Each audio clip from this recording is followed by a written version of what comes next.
Cabelo castanho. Loiro. Cabelo é loiro e preto. Vai, tio. Oi. Olá. Cadê o bolo?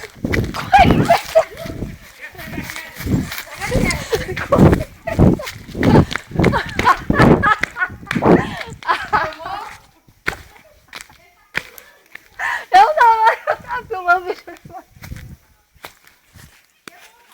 Ai, Kézia, poxa vida, nem filmamos.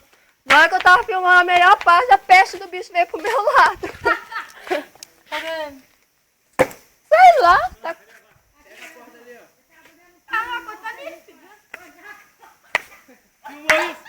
Na hora que eu tava filmando, o boi veio pro meu lado.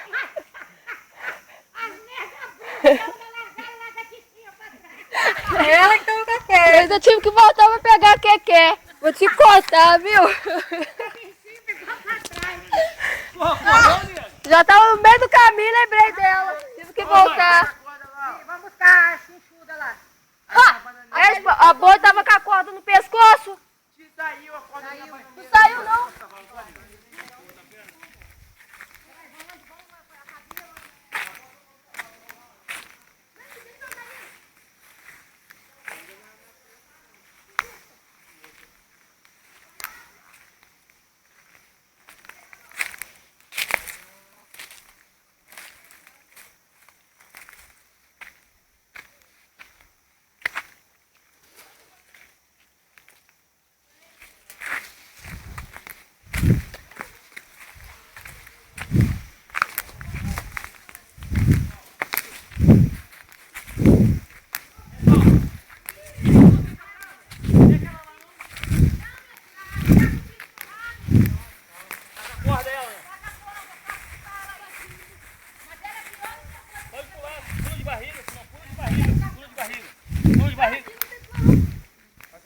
Aí a corda, ó.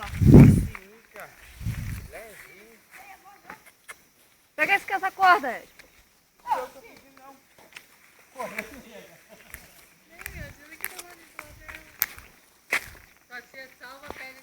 Ah, eu não tava no caminho, meio do caminho, não voltei pra voltar pegar ela não, né? Até assim,